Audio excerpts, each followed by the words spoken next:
નમઃ સમય સાદાય ચિત્રવાય ભાવાય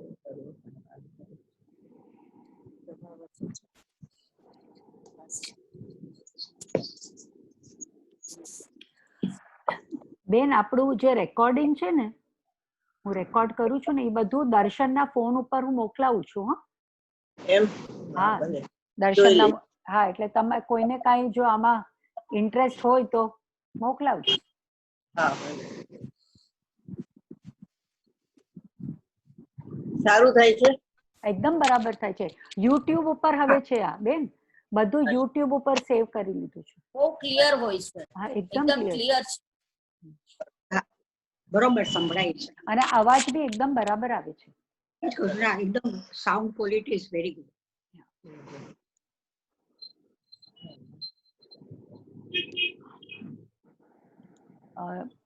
page number 116.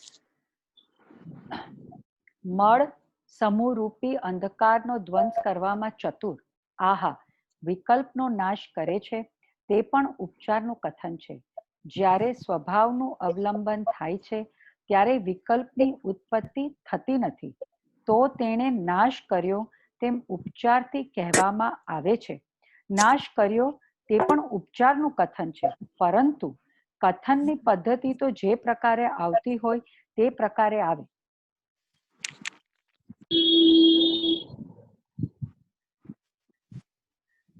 તો થઈ ગયું આપણે આ થઈ ગયું. હા, ગાથા 34 વાળું આ થઈ ગયું. એકવાર દુષ્કાળ પડ્યો અહીંયા છે. એકવાર, હા, 117. એકવાર દુષ્કાળ પડ્યો તો જે 2 રૂપિયે કિલો મળતા ઘઉં તેનો ભાવ 25 રૂપિયા થઈ ગયો. એક લોભી શેઠ હતા, તેની તિજોરીમાં રોકડા પૈસાના ઢગલા પડ્યા હતા. ઘઉં વાળો પૂછવા આવ્યો કે શેઠ, ઘઉં લેવા છે? શેઠ કહે, હા ભાઈ, ઘઉં તો લેવા છે. છોકરા ભૂખે ટળવળે છે. ઘઉં તો મારે જોઈએ છે. કિલોનો શું ભાવ છે? 1 કિલોના 50 રૂપિયા છે. અરે, ગઈ સાલ તો 2 રૂપિયા ભાવ હતો અને આ સાલ 50 રૂપિયા. થોડો વખતમાં આટલો ફેરફાર? ઘઉં મારે જોઈતા નથી. બીજે દિવસે બીજો આવ્યો. તે કહે, શેઠ, ઘઉં લેવા છે? શેઠ કહે, હા, ઘઉં તો લેવા છે. તમારી પાસે પૈસા છે? અરે, પૈસાના તો ઢગલા પડ્યા છે. ઘઉં વાળો કહે, 75 રૂપિયાના કિલો છે. શેઠ કહે, નથી લેવા. ઘઉં વેચવા વાળો ત્રીજે દિવસે આવ્યો. શેઠ, ઘઉં લેવા છે? હા ભાઈ, ઘઉંની બહુ જરૂર છે. આ છોકરા 3 દિવસથી ભૂખ્યા મરે છે, તો લઈ લ્યો આ 10 કિલો ઘઉં અને 100 રૂપિયે કિલો છે. ના ના, મારે ઘઉં લેવા નથી. એમ 4 દી, 6 દી, 8 દી થયા. ત્યાં એક પછી એક છોકરા તરફડીને મરી ગયા. તે લોભિયાએ ધનનો ઉપયોગ કર્યો ને. તેમ દેશના લબ્ધી સાંભળીને એ દેશના જે ધારણામાં રાખે છે કે શુદ્ધ આત્માની ભાવના કરવા જેવી છે, તેમ ધારણામાં રાખે છે તે લોભીની લક્ષ્મી છે, તેને શુદ્ધ આત્માની પ્રાપ્તિ થતી નથી. આ ધારણા તેની બંધ પેટી છે. તેનું ઇન્દ્રિય જ્ઞાન રગડ્યું છે. આહા, તે પ્રયોગ કરતો નથી. પછી શું થાય? ઓલા છોકરાઓ જેમ મર્યા તેમ આ પણ ભાવ મરણે મરી રહ્યો છે અને હવે દ્રવ્ય મરણ પણ નજીક છે. જીવે તો પણ વધારેમાં વધારે 100 વર્ષ, પછી તો દ્રવ્ય મરણ છે જ. તો વર્ષ પણ કોઈક જીવે, બાકી તો 100 વર્ષ પણ કોઈક જીવે, બાકી તો 30, 35, 40 વર્ષે હાર્ટ ફેલમાં ચાલ્યા જાય છે.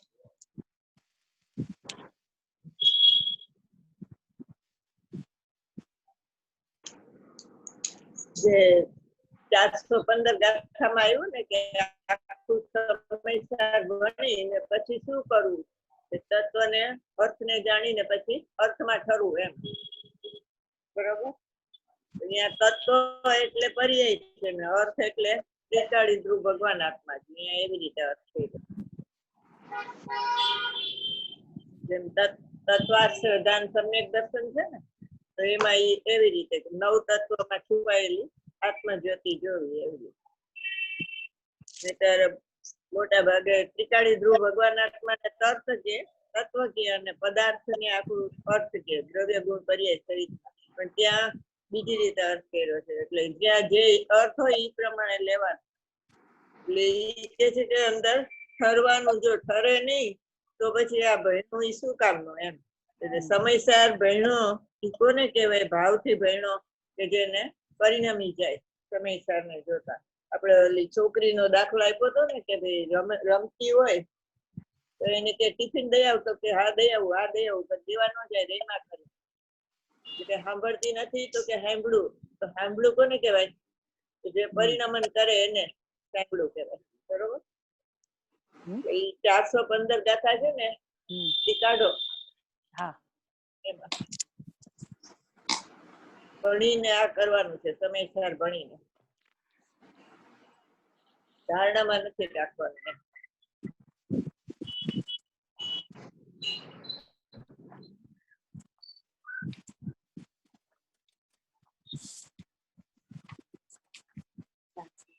હા, 415 આ સમય પ્રાભૃત પઠન કરીને અર્થ તત્વથી જાણીને ઠરશે અર્થમાં આત્મા જે સૌખ્ય ઉત્તમ તે થશે. ગાથાર્થ જે આત્મા ભવ્યજી આ સમય પ્રાભૃતને ભણીને અર્થ અને તત્વથી જાણીને તેના અર્થમાં સ્થિત થશે તે ઉત્તમ સૌખ્ય સ્વરૂપ થશે. ટીકા સમયસારભૂત ભગવાન પરમાત્માનું કે જે વિશ્વનો પ્રકાશક હોવાથી વિશ્વ સમય છે તેનું પ્રતિપાદન કરતું હોવાથી જે પોતે શબ્દ બ્રહ્મ સમાન છે એવા આ શાસ્ત્રને જે આત્મા ખરેખર ભણીને વિશ્વને પ્રકાશવામાં સમર્થ એવા પરમાર્થભૂત ચૈતન્ય પ્રકાશરૂપ આત્માનો નિશ્ચય કરતો થકો આ શાસ્ત્રને અર્થથી અને તત્વથી જાણીને તેના જ અર્થભૂત ભગવાન કે પૂર્ણ વિજ્ઞાન ઘન પરમ બ્રહ્મમાં સર્વ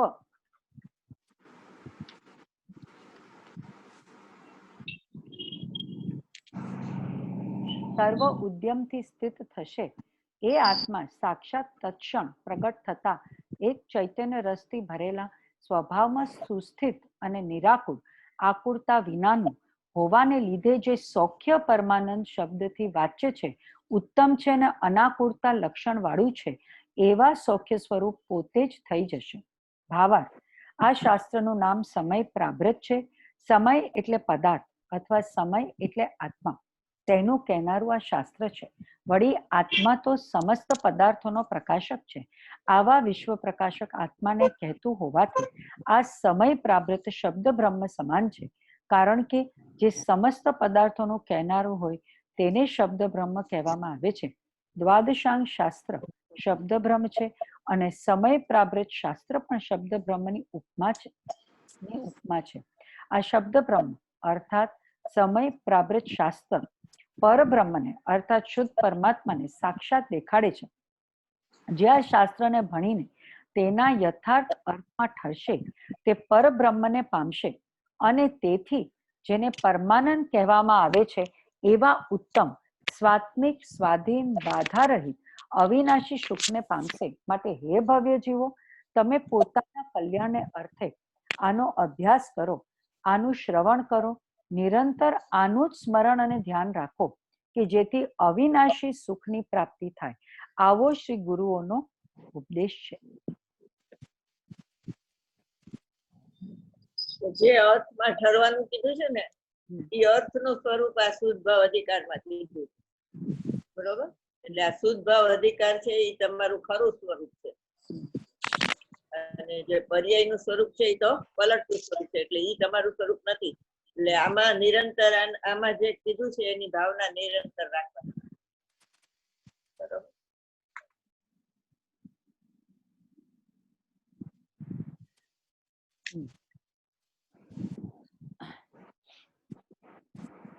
કૃપાળુ દેવે કીધું ને કે જે સ્વરૂપ છે જ્યાં વિના પામ્યો દુઃખ. તો એ કેવું સ્વરૂપ કે અનાદિ અનંત ધ્યેય ને અનાદિ અનંત વિનય એવું છે.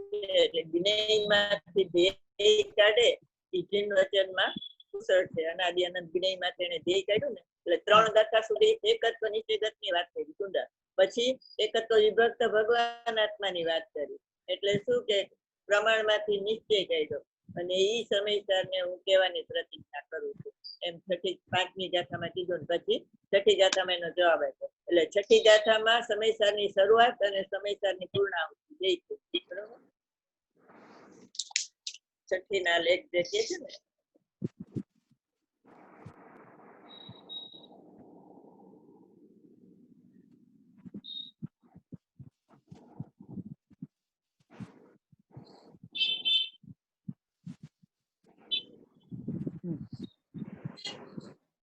આ દાખલો સારો છે. ઉત્તર આ હું છું અને આ મારી વાત છે એ ભૂલી નહીં જવાનું. હમ. શુદ્ધ ભાવ અધિકાર છે ને એમાં આ હું છું અને આ મારી વાત. બરોબર.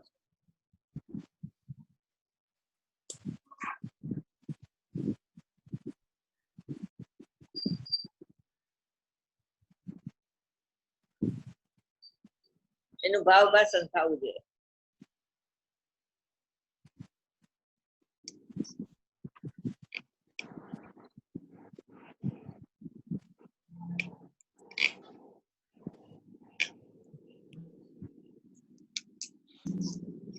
હું જાણું છું કે ભૂતાર્થને આશ્રય સમ્યક દર્શન થાય છે. મેં ગુરુદેવ પાસે સાંભળ્યું છે આ બધા ભેદો મારામાં નથી. હું અભેદ છું તેમ હું બરાબર જાણું છું. તે સાંભળ્યું પણ નથી અને તું સમજ્યો પણ નથી કેમ કે તે અમલ કર્યો નહીં. માટે તારી ધારણા લોભીની લક્ષ્મી સમાન છે. એવી ધારણાની કોડીની કિંમત નથી. ધારણાનું અભિમાન કરીશમાં આ શાસ્ત્ર અભિમાન કરીશ.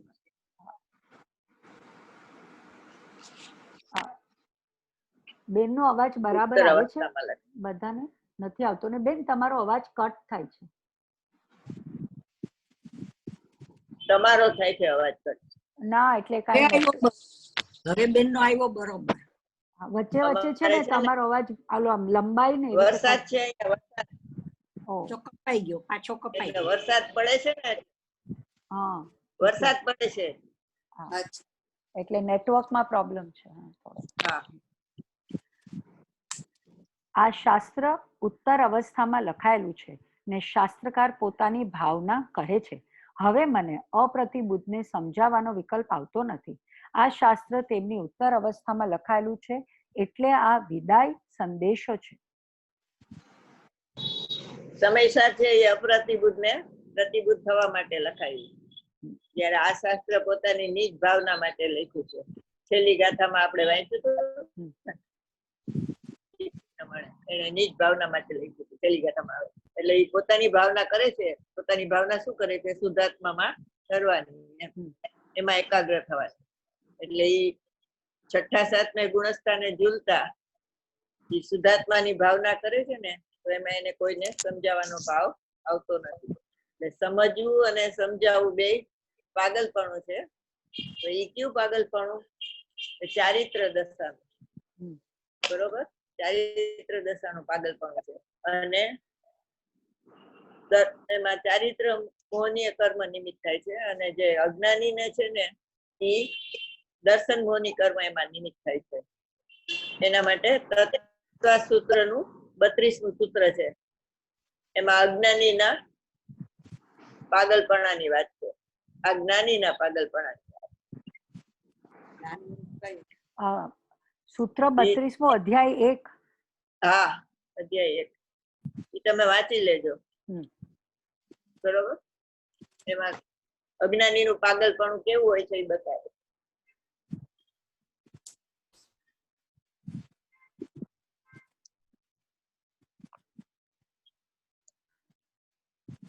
સૂત્ર કેટલામું? સૂત્ર 32મું અને અધ્યાય પહેલો. હા, 33 સૂત્ર છે ને એટલે એની આગળનું સૂત્ર છે. તમારી પાસે તત્વ સૂત્ર? હા છે ને. છે. હા તો જોઈએ.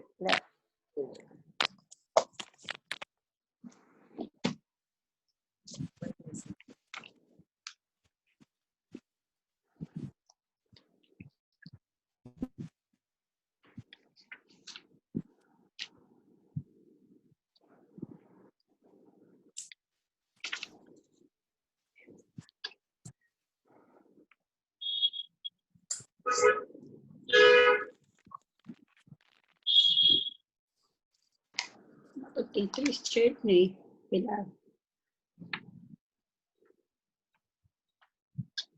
હારી છે ને 32 33. હા વાંચો. 32 32 કે 33? 32. હમ.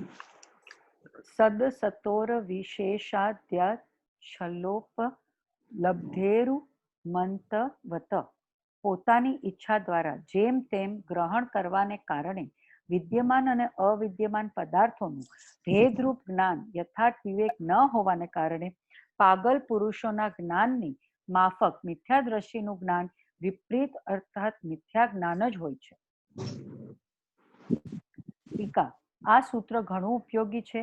આ મોક્ષ શાસ્ત્ર હોવાથી અવિનાશી સુખ માટે સમ્યક દર્શન જ્ઞાન ચારિત્ર રૂપ એક જ રસ્તો છે એમ પહેલા સૂત્રમાં જણાવીને બીજા સૂત્રમાં સમ્યક દર્શનનું લક્ષણ બતાવ્યું છે.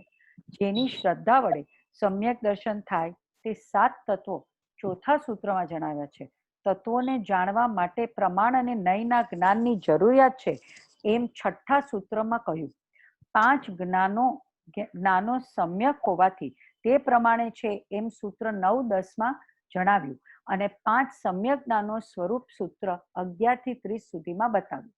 એટલી ભૂમિકા બાંધ્યા પછી મતિ, શ્રુત અને અવધિ એ 3 મિથ્યા જ્ઞાન પણ હોય અને જીવ અનાદિનો મિથ્યા દ્રષ્ટિ હોવાથી તે સમ્યક ન પામે ત્યાં સુધી તેનું જ્ઞાન વિપર્યય છે એમ સૂત્ર 31માં બતાવ્યું. સુખના સાચા અભિલાષીએ તે મિથ્યા દર્શન પહેલું જ ટાળવા જેવું છે એમ બતાવવા આ સૂત્રમાં મિથ્યા જ્ઞાન કે જે જ્ઞાન હંમેશા મિથ્યા દર્શન પૂર્વક જ છે તેનું સ્વરૂપ બતાવ્યું. સુખના સાચા અભિલાષીને મિથ્યા જ્ઞાનનું સ્વરૂપ સમજવા માટે કહ્યું. મિથ્યા દ્રષ્ટિ જીવ સત અને અસત વચ્ચેનો ભેદ વિવેક જાણતો નથી. તેથી સિદ્ધ થયું કે દરેક ભવ્ય જીવે પ્રથમ સત શું અને અસત શું તેનું યથાર્થ જ્ઞાન પ્રાપ્ત કરી મિથ્યા જ્ઞાન ટાળવું જોઈએ. જ્યાં સત અને અસત ભેદનું અજ્ઞાન હોય ત્યાં અણસમજણ પૂર્વક પોતાને ઠીક પડે તેમ ગાંડા પુરુષની માફક, મદિરા પીધેલા માણસની માફક ખોટી કલ્પનાઓ જીવ કર્યા જ કરે છે. તેથી એમ સમજાવ્યું કે સુખના સાચા અભિલાષી જીવોએ સાચી સમજણ કરી ખોટી કલ્પનાઓનો નાશ કરવો જ જોઈએ. 1 થી 30 સુધીના સૂત્રમાં મોક્ષ માર્ગ અને સમ્યક દર્શન તથા સમ્યક જ્ઞાનનું સ્વરૂપ સમજાવી તે ગ્રહણ કરવાનું કહ્યું છે તે ઉપદેશ અસ્થિથી આપ્યો અને 31માં સૂત્રમાં મિથ્યા જ્ઞાનનું સ્વરૂપ બતાવી તેનું કારણ 32માં સૂત્રમાં કહી તે મિથ્યા જ્ઞાનનો નાશ કરવા ઉપદેશ આપ્યો એટલે આ સૂત્રમાં નાસ્તિથી સમજાવ્યું. આ રીતે અસ્થિ નાસ્તિ વડે એટલે કે અનેકાંત વડે સમ્યક જ્ઞાન પ્રગટ કરી મિથ્યા જ્ઞાનની નાસ્તિ કરવા માટે ઉપદેશ આપ્યો છે. હજી તો પછી બહુ બધું છે. સૂત્રના અર્થ અહીંયા આવે આપ્યા છે. 3 પેજ છે. હા, વાંચી લો. વાંચી લો. સત એટલે વિદ્યમાન વસ્તુ, અસત એટલે અવિદ્યમાન અણછતી વસ્તુ, જે સૂત્ર છે અર્થ છે. અવિશેષતા એ બેનો યથાર્થ વિવેક ન હોવાથી યચ્છ વિપર્ય ઉપલબ્ધે વિપર્ય શબ્દની 31માં ગાથાની અનુવૃત્તિ આવે છે. વિપરીત પોતાની મનમાની ઈચ્છા મુજબ કલ્પના હોવાથી તે મિથ્યા જ્ઞાન છે. ઉન્મત્વત મદિરા પીધેલા માણસની જેમ વિપર્ય વિપરીતતા તે 3 પ્રકારે છે. કારણ વિપરીતતા, સ્વરૂપ વિપરીતતા અને ભેદાભેદ વિપરીતતા. કારણ વિપરીતતા મૂળ કારણને ન ઓળખે અને અન્યથા કારણ માને તે. સ્વરૂપ વિપરીતતા જેને જાણે છે તેના મૂળ વસ્તુભૂત સ્વરૂપને ન ઓળખે અને અન્યથા સ્વરૂપ માને તે.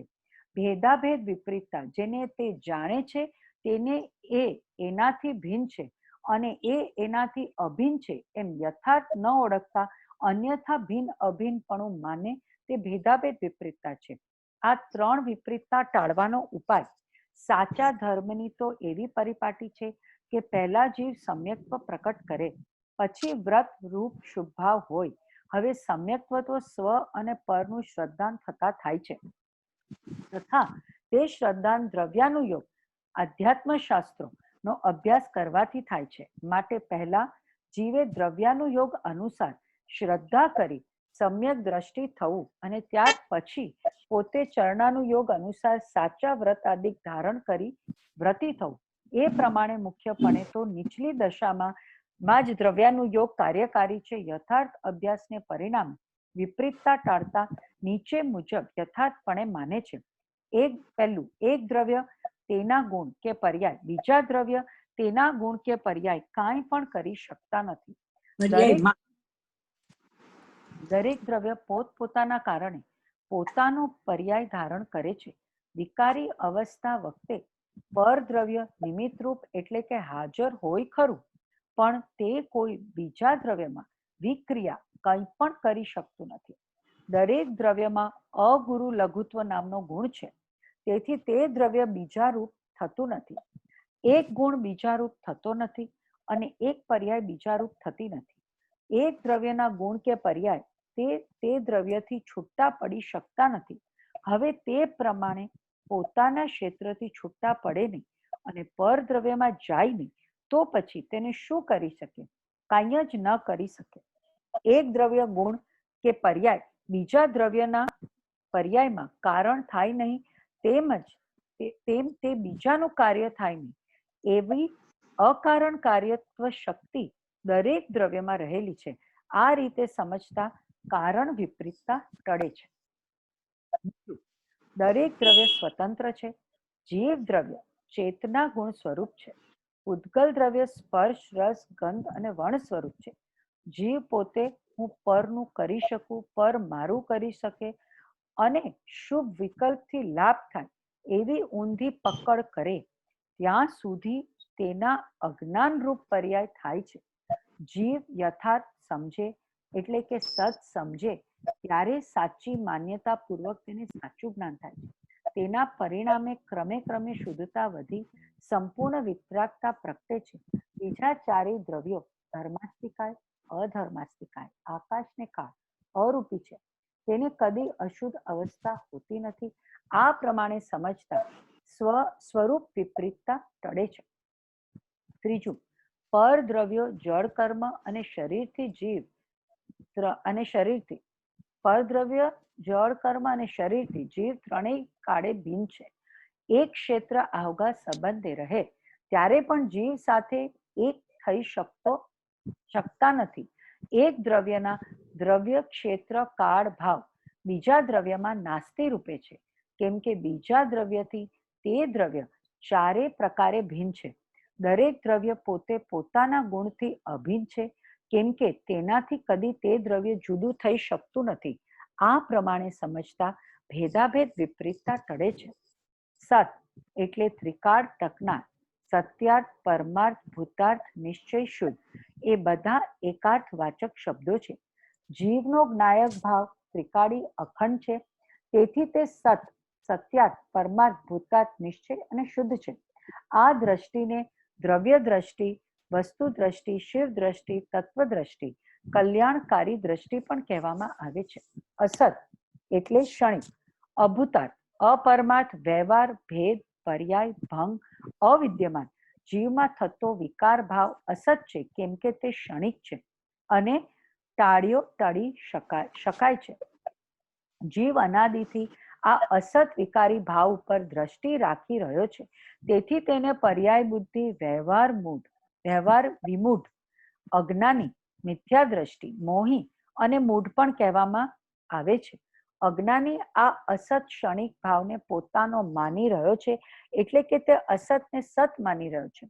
માટે આ ભેદ જાણી જે અસતને ગૌણ કરી સત સ્વરૂપ ઉપર વજન રાખી પોતાના જ્ઞાયક સ્વભાવ તરફ વળે છે, તે મિથ્યા જ્ઞાન ટાળી સમ્યક જ્ઞાન પ્રગટ કરે છે. તેનું ઉન્મત્તપણું ટળે છે. વિપર્યાય પણ બે પ્રકારે હોય છે, સહજ અને આહાર્ય.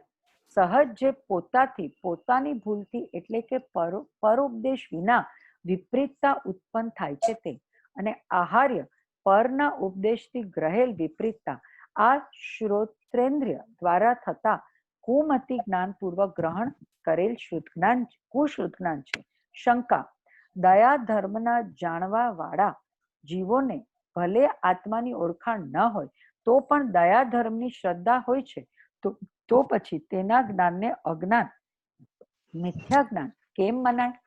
સમાધાન, દયા ધર્મના જ્ઞાતાઓમાં પણ આપ્ત, આગમ અને પદાર્થ નવ તત્વની યથાર્થ શ્રદ્ધાથી રહિત જે જીવો છે તેમને દયા ધર્મ આદિ યથાર્થ શ્રદ્ધા હોવાનો વિરોધ છે.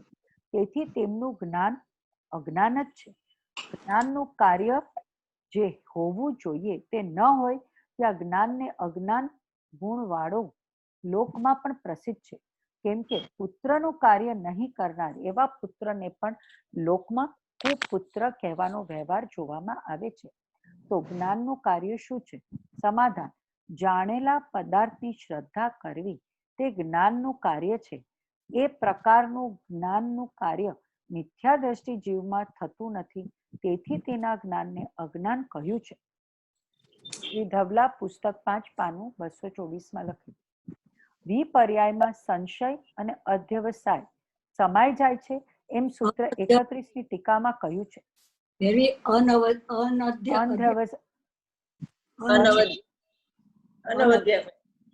અનધ્યવસાય તે સંબંધે હવે થોડું જાણવામાં આવે છે. કેટલાકને ધર્મ કે અધર્મ એ કાંઈ હશે કે નહીં તેવો સંશય હોય છે. કેટલાકને સર્વજ્ઞ ના નાસ્તિત્વનો સંશય હોય છે. કેટલાકને પરલોકના અસ્તિત્વ નાસ્તિત્વનો સંશય હોય છે. કેટલાકને અનધ્યવસાય અનિર્ણય હોય છે. તેઓ કહે છે કે હેતુવાદરૂપ તર્કશાસ્ત્ર છે, તેથી તેનાથી કંઈ નિર્ણય થઈ શકતો નથી, અને આગમો છે તે ભિન્ન ભિન્ન રીતે વસ્તુના સ્વરૂપને કહે છે. કોઈ કાંઈક કહે અને કોઈ કાંઈક કહે છે, તેથી તેની પરસ્પર વાત મળતી નથી. કેટલાકને એવો અનધ્યવસાય અનિર્ણય હોય છે કે કોઈ જ્ઞાતા સર્વજ્ઞ અથવા કોઈ મુનિ કે જ્ઞાની પ્રત્યક્ષ દેખાતા નથી કે જેમના વચન અમે પ્રમાણ કરી શકીએ. વળી ધર્મનું સ્વરૂપ ઘણું સૂક્ષ્મ છે, તેથી કેમ નિર્ણય થાય? માટે મોટા જે માર્ગે જાય તે માર્ગે આપણે જવું. કોઈ વિતરાગ ધર્મનો લૌકિક વાદો સાથે સમન્વય કરે છે. શુભ ભાવના વર્ણનનું સમાનપણું કેટલાક અંશે દેખી જગતમાં ચાલતી બધી ધાર્મિક માન્યતાઓ એક છે એમ માને છે તે વિપર્યાય છે. કોઈ મંદ કશાયથી ધર્મ શુદ્ધતા થાય એમ માને છે તે પણ વિપર્યાય છે. આ જગત કોઈ એક ઈશ્વર પેદા કર્યું છે એ તેનો નિયામક છે એમ ઈશ્વરનું સ્વરૂપ વિપર્યાય સમજે છે. એમ સંશય, વિપર્યાય અને અનધ્યવસાય અનેક પ્રકારે મિથ્યા જ્ઞાનમાં હોય છે. માટે સત અને અસતનો યથાર્થ સમજી સ્વચ્છંદે કરવામાં આવતી કલ્પનાઓને ઉન્મત્તપણું ટાળવાનું આ સૂત્ર છે. મિથ્યાત્વને ઉન્મત્તપણું કહ્યું છે કારણ કે મિથ્યાત્વથી અનંત પાપ બંધાય છે જેનો જગતને ખ્યાલ નથી. લર્ન બાય હાર્ટ છે 32મું સૂત્ર. લખતા જઈએ લખતા. 1, 2, 3, 4 5 પેજ જ છે. હા ભારતી, એમને સમજવાનું છે ને, એ તો કઈ મોઢે યાદ નથી કરવાનું, પણ બધી ભૂલ ક્યાં ક્યાં થાય છે એ બધી ખબર પડે. સમજીને ભૂલ કાઢવાની. એટલે સમજાય તો પોતાની ભૂલ નીકળે. ભૂલ શું છે એ ખબર પડે તો ભૂલ કાઢે. તો ભૂલ નીકળે ને આપડી.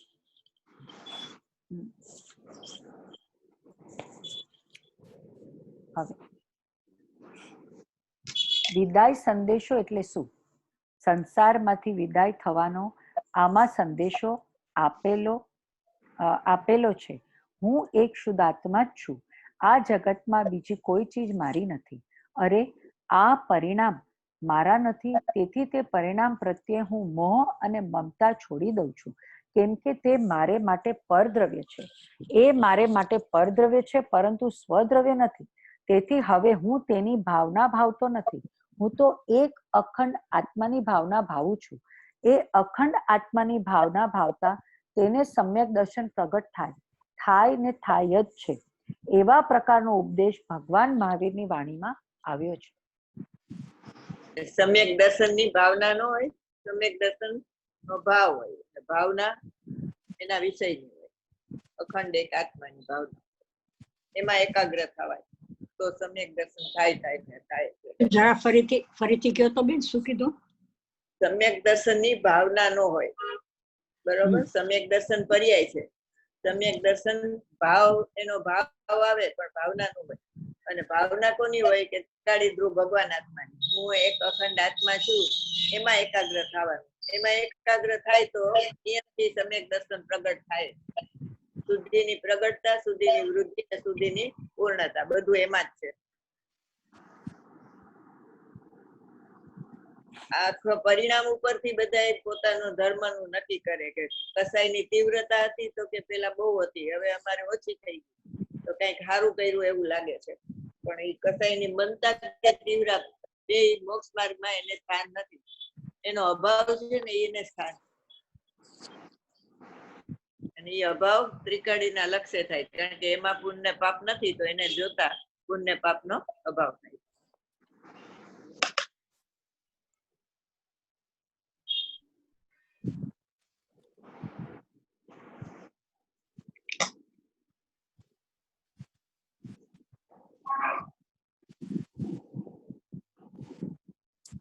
મહાવીરનો ઉપદેશ છે શુદ્ધાત્માની સન્મુખ થાય. શુદ્ધાત્માની સન્મુખ થાય એટલે હું શુદ્ધાત્મા છું એમ પરિણમી જાઉં. એનું નામ શુદ્ધાત્માની સન્મુખ છે. મહાવીરની વાણીમાં શું ઉપદેશ આવ્યો છે? તું શુદ્ધાત્માની સન્મુખ થા. જો તું અમારી સામે જોઈશ તો તને મિથ્યાત્વ સહિતનું પુણ્ય થશે. કેવું પુણ્ય થશે? મિથ્યાત્વ સહિતનું. તને શુભરાત થશે. માટે અમારી સામે જોવાનું લક્ષ્ય છોડી દે અને તું તારા શુદ્ધાત્માની સામે જો, તો તારું કામ થશે. આવો ઉપદેશ છે. એવા પ્રકારનો ઉપદેશ સાંભળ્યા પછી તેને સમજીને સતશીલ રૂપી નૌકા વડે ભવાબ્ધિના સામા કિનારે પહોંચી જાય છે. આહા, સાધક આત્માઓ સતશીલ રૂપી નૌકા વડે ભવાબ્ધિના સામા કિનારે પહોંચી જાય છે. સતશીલ રૂપી નૌકા એટલે ચારિત્ર. શુદ્ધ આત્માની અંદર જે રમણતા થાય છે તેને શીલ કહેવાય છે. તેનું નામ બ્રહ્મચર્ય કહેવાય છે. બ્રહ્માનંદમાં લીનતા થવી તેનું નામ શીલ અથવા બ્રહ્મચર્ય કહેવામાં આવે છે. શીલની આગળ સત વિશેષણ લગાડ્યું છે. સતશીલ એટલે સમ્યક પ્રકારનું શીલ. સમ્યક પ્રકારનું એટલે આત્માની સન્મુખ થઈને અંદર લીન થવું, તેનું નામ શીલ પાડ્યું કહેવામાં આવે છે. આમાં જ્ઞાની કરતા અજ્ઞાની છે ને વધારે પુણ્ય કરે, પણ મિથ્યાત્વ સહિતનું એનું પુણ્ય છે ને, એટલે મિથ્યાત્વનો પાડો એના પુણ્યના પૂડાને ચાવી જાય છે. કારણ કે 2000 સાગરોપમની સ્થિતિ છે ત્રસ્ત, અને એનું પુણ્ય એથી વધારે હોય છે, એટલે પુણ્ય છે પાપમાં સંક્રમી જાય. મિથ્યાત્વ એ જ પાપ છે, અને એ પાપને છૂટે તો એનું પુણ્ય ગણાય, નહીતર પુણ્ય ન કહેવાય. મિથ્યાત્વ સહિતનું પુણ્ય હોય ને એ પાપાનું બંધી પુણ્ય છે. મિથ્યાત્વ રહિતનું પુણ્ય હોય એ પુણ્યનું બંધી પુણ્ય છે, અને એને ગુરુદેવ ધૂળ કહે છે, પુણ્યનું બંધી પુણ્યને. આ તો એમ કે પુણ્યના ઠેકાણા નથી તમારા.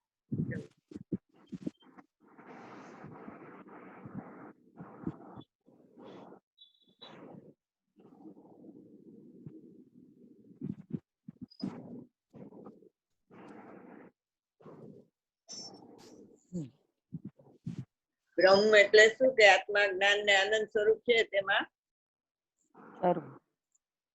એની શ્રદ્ધા કરવી, એનું જ્ઞાન કરવું, ને એમાં રમણતા કરવી, એનું નામ બ્રહ્મચર્ય.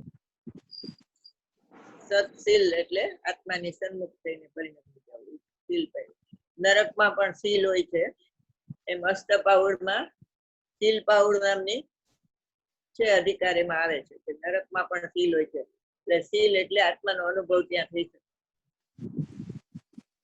નરકમાં પણ શીલ હોય.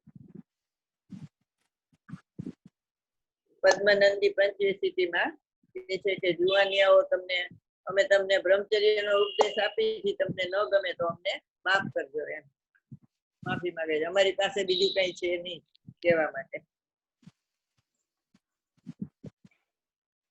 એ નૌકા વડે અર્થાત ચારિત્રની નૌકા વડે તેમને સમ્યક દર્શન તો છે, તેને ચારિત્રની નૌકા વડે ભવાબ્ધિના ભવરૂપી સમુદ્રના સામા કિનારે પહોંચી જાય છે. તેને કિનારો સામો આવી જાય છે. તે સંસાર સમુદ્રથી પાર ઉતરી જાય છે. સમ્યક દ્રષ્ટિ સંસાર રૂપી સમુદ્રને પાર કરે છે. ચૈતન્યની દ્રષ્ટિ કરીને ફરી ફરીને તેમાં લીન થાય છે. એટલે સતશીલ રૂપી નૌકા વડે એ સંસાર રૂપી કિનારાને પાર કરીને એ શિવપુરીના ની પ્રાપ્તિ કરે છે. એટલે સમ્યક દર્શન ધર્મનું મૂળ છે અને ચારિત્ર ખલ્લું ધમો છે. ચારિત્ર વિના મોક્ષ પ્રગટ ન થાય. એટલે ચારિત્ર ખલ્લું ધમો, એટલે સાક્ષાત મોક્ષનો માર્ગ ચારિત્ર છે. સમ્યક દર્શન એનું મૂળ છે. એટલે ચારિત્ર છે એ સમ્યક દર્શન વગર ન હોય, પણ સમ્યક દર્શન થી મોક્ષ ન મળે, ચારિત્ર થી મોક્ષ મળે. ચારિત્ર ખલ્લું ધમો. અષ્ટબાહુળમાં સમ્યક દર્શન ધર્મનું મૂળ છે એમ આવે છે, અને પ્રવચન સારમાં ચારિત્ર ખલ્લું ધમો આવે છે.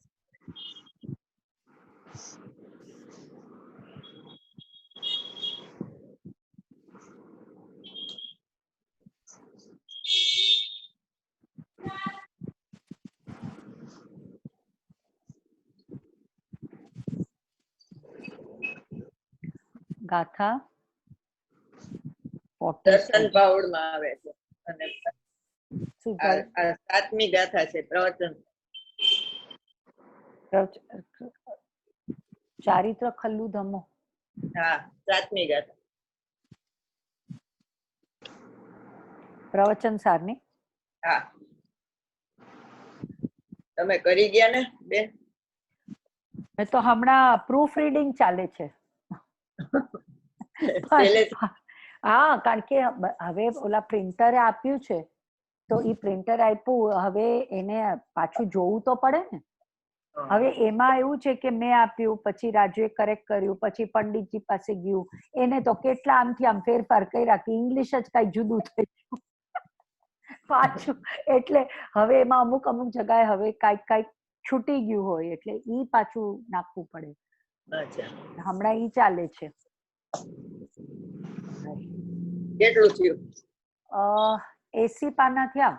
570-80 પાના કરવાના છે, અને 80 પાના થયા છે મારા. હવે હું રાજુને મોકલાવું છું કરીને.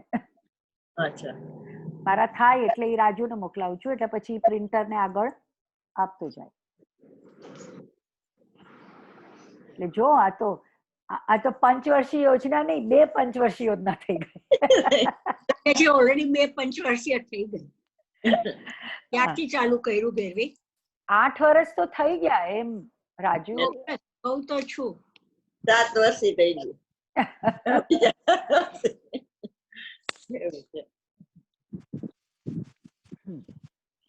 સહેલું નથી કામ, બધું અઘરું છે. ણી દંડો ણી દંદો ણી મમ્મો ણી કલ્લો ણી રા લંબો ણી રાગો ણી દોસો ણી મૂઢો ણી ભવ્યો અપ્પા. નિર્દંડ ને નિર્દંડ, નિર્મમ નિશરીરી નિરાગ છે, નિર્દોષ નિર્ભય નિરવલંબન આત્મ નિર્મૂઢ છે. આત્મા અન્યવાટ. આત્મા 9 ઉપરથી બધા બોલ છે આત્માના. બીજી એક ગાથામાં 9 ઉપરથી બોલ આવશે. એટલે એવી રીતે અ ઉપરથી હોય, 9 ઉપરથી હોય, તો એનું કલેક્શન કરવાનું. બરોબર? એના બધાના અર્થ છે, એક શબ્દના અર્થ કરશે. કલેક્શન તારે કરવાનું છે. વાંચીશ ત્યારે કરીશ ને. હમણાં તો ઇંગ્લિશ ના ઓલા કરેક્શનમાં બેઠી છું. આ થઈ ગયું ને, આ 9 બોલ કર્યા એટલે થઈ ગયું કલેક્શન. આ 9 થયું ને, પછી તમે બીજી કીધી ને. હવે બીજી આવશે, આના પછી જ ગાથા આવશે. અચ્છા, આના પછીની જ આવશે. હા. આત્મા નિર્દંડ, નિર્દંડ, નિર્મમ, નિશરીર, નિરાલંબ, નિરાગ, નિર્દોષ, નિર્મૂઢ અને નિર્ભય છે. ટીકા. અહીં આ ગાથામાં ખરેખર શુદ્ધ આત્માને સમસ્ત વિભાવોનો અભાવ છે એમ કહ્યું છે. મનદંડ નીચે છે નિર્દંડ ને ફૂટનોટ. નિર્દંડ, દંડ રહિત, જે મન વચન કાય આશ્રિત પ્રવર્તનથી આત્મા દંડાય છે, તે પ્રવર્તનને દંડ કહેવામાં આવે છે. આત્મા અશરીરી છે તો એને દંડ જ નથી. મન દંડ, વચન દંડ, કાય દંડ નથી. મનદંડ, વચનદંડ ને કાયદંડને યોગ્ય દ્રવ્ય કર્મો તથા ભાવ કર્મનો અભાવ હોવાથી આત્મા નિર્દંડ છે. નિશ્ચયથી પરમ પદાર્થ સિવાયના સમસ્ત પદાર્થ સમૂહનો આત્મામાં અભાવ હોવાથી આત્મા નિર્દ્વંદ છે. નિર્દ્વંદ એટલે દ્વૈત રહિત છે. પ્રશસ્ત અપ્રશસ્ત સમસ્ત મોહ. દ્વિત એટલે શું બેન? દ્વિત એટલે શું? દ્વૈત દ્વૈત દ્વૈત નિર્દ્વંદ, દ્વંદ છે એટલે દ્વૈત રહિત. આત્મા દ્વૈત છે. પર્યાયથી રહિત છે ને, પર્યાયથી રહિત છે ભગવાન આત્મા. દ્રવ્ય પર્યાય સ્વરૂપ વસ્તુ જોઈ તો દ્વૈત છે, પણ ત્રિકાળી ધ્રુવ ભગવાન આત્માને જુઓ તો એ દ્વૈત રહિત છે. એમાં પર્યાયનો અભાવ છે.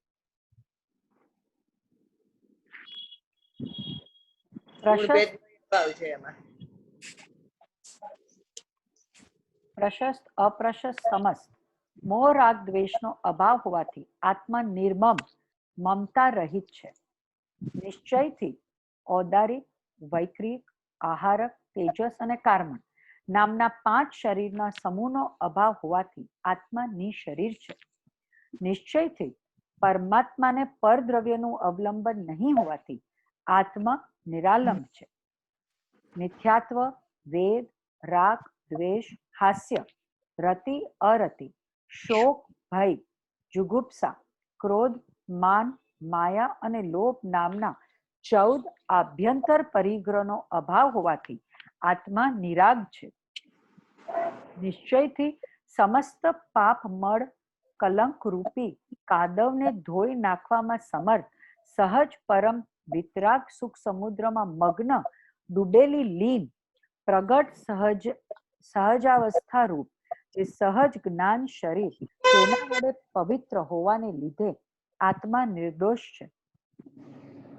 સહજ નિશ્ચય નયથી સહજ જ્ઞાન, સહજ દર્શન, સહજ ચારિત્ર, સહજ પરમ વિતરાગ સુખ વગેરે અનેક પરમ ધર્મોમાં આધારભૂત નિજ પરમ તત્વને જાણવામાં સમર્થ હોવાથી આત્મા નિર્મૂઢ મૂઢતા રહિત છે.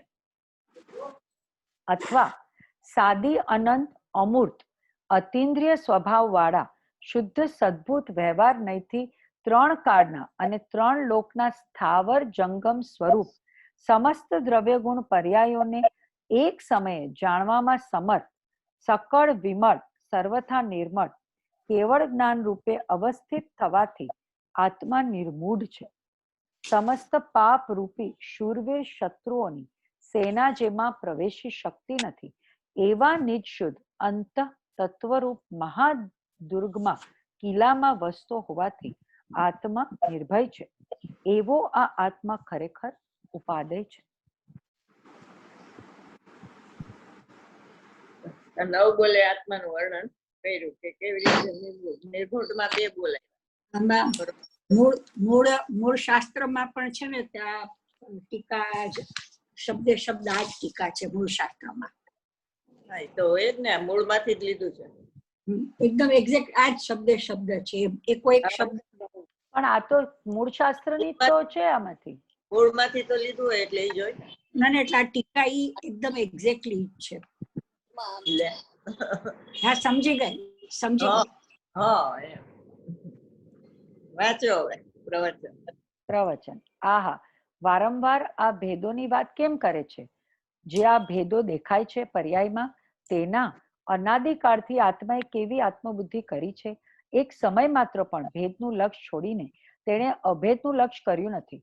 માટે આ ભેદ તારામાં નથી તેમ વારંવાર પોતે તેમ વિચારે છે અને કહે છે. એ વિચાર લખાઈ જાય છે તો બીજાનું કામ પણ થઈ જાય છે. પરંતુ અત્યારે બીજાને સમજાવવાનું અમારું લક્ષ્ય નથી. અત્યારે તો પોતે હું આવો છું તેવી ભાવના ભાવે છે. ટીકા. અહીં આ ગાથામાં ખરેખર શુદ્ધ આત્માને સમસ્ત વિભાવોનો અભાવ છે એમ કહ્યું છે. ખરેખર શુદ્ધ આત્માની એટલે આ બધા આત્માની વાત છે. આ સિદ્ધના આત્માની વાત નથી. સિદ્ધ એને ઘેર રહ્યા. શુદ્ધ આત્માને એટલે જ્ઞાયક સ્વભાવને પરમ પારિણામિક ભાવ જેનું લક્ષણ છે એવા શુદ્ધ આત્મા. જેનું લક્ષણ ઉદય, ઉપશમ, ક્ષય અને ક્ષયોપશમ નથી, કારણ કે એ તો પર્યાયનું લક્ષણ છે, એ લક્ષણ કોઈ દ્રવ્યનું નથી, એવા ખરેખર શુદ્ધાત્માને સમસ્ત વિભાવોનો અભાવ છે. કેવળ જ્ઞાનનું લક્ષણ શું છે ભારતીબેન? શું થાય? હે કેવળ જ્ઞાનનું લક્ષણ તો કોનું લક્ષણ પૂછ્યું? કેવળ જ્ઞાનનું. કેવળ જ્ઞાન. આત્માનું શું છે? પરમ ભાવ. પરમ પારણામિક ભાવ. આત્માનું શું સ્વરૂપ? પરમ પારણામિક ભાવ. કેવળ જ્ઞાનનું પૂછ્યું. પરમ પારણામિક છે. ખોટું. ઉદય ખોટું. નહોતું અને ઉદયમાં ઉદય આવ્યો તો નથી. ખોટું. પર્યાય છે ને, ઉદય કઈ નથી એને, અને ક્ષયોક્ષમ નથી, ચાર ભાવ નથી. હું કોને પૂછું છું પણ તમને? કેવળ જ્ઞાનનું પૂછું છું. કેવળ જ્ઞાન શું છે? દ્રવ્ય છે, ગુણ છે કે પર્યાય? પર્યાય છે. પર્યાય પર્યાય છે. લક્ષણ શું છે કેવળ જ્ઞાનની પર્યાય? પર્યાયનું લક્ષણ આત્મા છે. શુદ્ધ અને શુદ્ધ. આત્મા લક્ષણ હોય કોઈ દી? શુદ્ધ અને આત્મા લક્ષણ નહીં, પર્યાય એનું લક્ષ કરે છે. પર્યાય એનું લક્ષ કરે છે. હું ઈ ક્યાં પૂછું છું? હું તો એનું લક્ષણ પૂછું છું. કેવળ જ્ઞાનનું લક્ષણ ત્રણ કારણ કારણ લક્ષણ શાહી ભાવ. વિતરાગ. શાહી ભાવ એનું લક્ષણ છે. શાયિક ભાવ. કેવળ શાહી જ્ઞાનનું ભાવ. આવું ક્યાંથી કાઢો છો? આમાં લખ્યું છે. ક્યાં છે? આ રહ્યું જો. પરમ જેનું લક્ષણ ઉદય, ઉત્સમ, ક્ષય અને ક્ષયોપશમ છે. તો ક્ષય કોનું લક્ષણ હોય? કર્મનો ક્ષય કેમાં હોય? કેવળ જ્ઞાનમાં હોય ને. અને સમ્યક દર્શન થાય તો હોય. એટલે ઈ ઉદય કોનું લક્ષણ છે? ઔદયિક ભાવનું. ઉપસમ છે, ઉપસમ સમ્યક દર્શન. ઉપસમ, ક્ષયોપશમ ને ક્ષય સમ્યક દર્શનના લક્ષણ છે. બરોબર? અને ભગવાન આત્માનું લક્ષણ પારિણામિક ભાવ છે. બધું આમાં આવી ગયું. શુદ્ધાત્મા એટલે જ્ઞાન ભાવ, પરમ પારિણામિક ભાવ જેનું લક્ષણ છે એવા શુદ્ધાત્મા. જેનું લક્ષણ ઉદય, ઉપસમ ને ક્ષયોપશમ નથી, એટલે એ બધા પર્યાયના લક્ષણ. એટલે કેવળ જ્ઞાનને કેમ પોતાનું લક્ષણ ન કીધું કે ઈ શાહિક ભાવારે તન્મય છે ને હું પરમ પારિણામિક ભાવારે તન્મય છું, માટે ઈ પર સ્વભાવ છે અને હું સ્વ સ્વભાવ છું. બરોબર? મારું લક્ષણ એમાં નથી, માટે એ હું નથી, માટે એ પરદ્રવ્ય છે. અને એક સમય છે એમાં આનંદ ગુણ નથી, એટલે એ છે. બરોબર?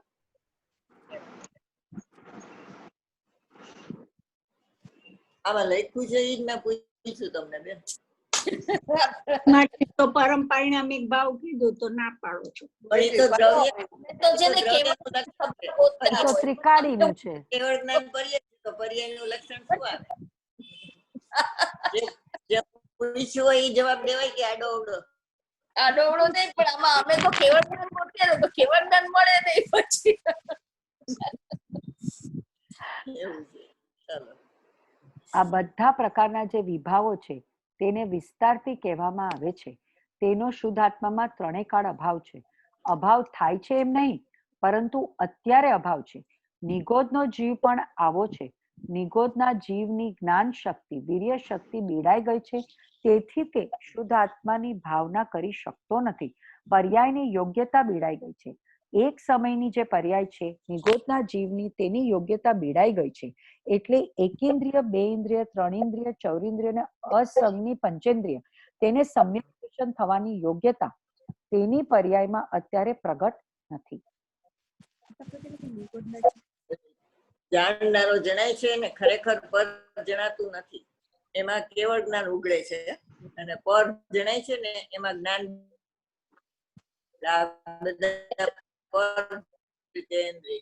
અસંગની પંચેન્દ્રિય, એટલે એનું જ્ઞાન બીડાઈ ગયું. અને જે જાણનાર જણાય છે ખરેખર પર ન જણાતું, એવી સાધના કરી તો એને કેવળ જ્ઞાનનો ભડકો છે. જ્ઞાન શક્તિ ને વીર્ય શક્તિ ખુલી ગઈ. બરોબર? એકમાં એકાગ્ર થયો એટલે.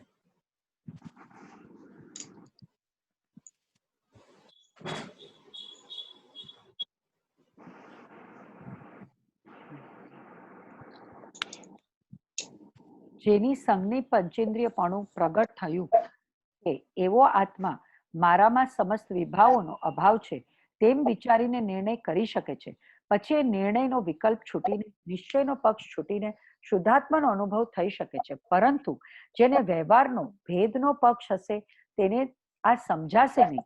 તેવા જીવોને એમ લાગે કે આ બધું અત્યારે નથી. હા ભાઈ, તારામાં અત્યારે મિથ્યાત્વ નથી. એ વાત આગળ આવી ગઈ કે આત્મામાં મિથ્યાત્વનો ઉત્પાદ થાય તે અશક્ય છે, તેનો અવકાશ જ નથી. બોલો આવું કેમ કીધું સંગીતાબેન? મિથ્યાત્વનો અવકાશ જ નથી એવું કેમ કીધું? આત્મામાં તો આત્મામાં મિથ્યાત્વનો ઉત્પાદ થાય એ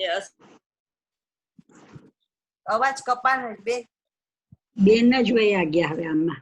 હા, ફ્રીઝ થઈ ગયા બેન, ફ્રીઝ થઈ ગયા. ફ્રીઝ થઈ ગયા છે. સંભળાતું હશે, બોલી કાઢું. ન સંભળાય તો આવું. આપણે પકડાઈએ નહીં. આવી ગયા તો આવે હસવામાં રહી તે આવી ગયા. માસ્તરજી આવી ગયા આપણા. આપણે હેડમાસ્ટર આવી ગયા. અહીંયા આમાં છે, આની ટીકામાં લખેલું છે.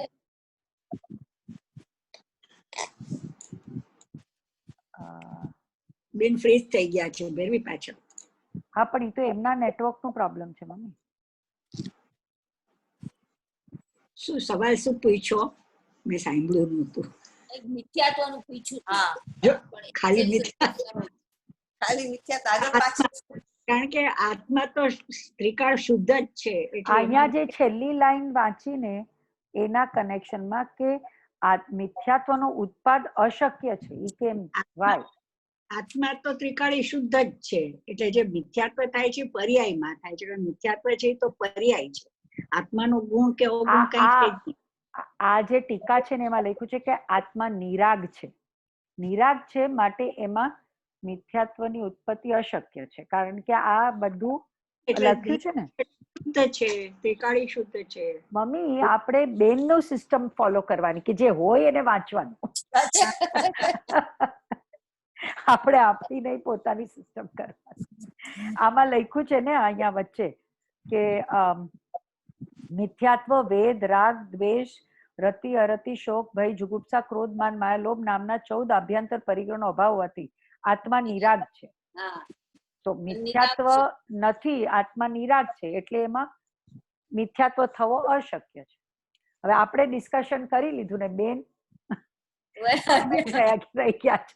ચલો હવે એનીવે 8 વાગી ગયા. પૂછી જો બેન ને સંભળાય છે? દેખાતા નથી પણ સંભળાય છે. પણ બેન બોલતા હોય તો આપણને ખબર પડી જાત ને.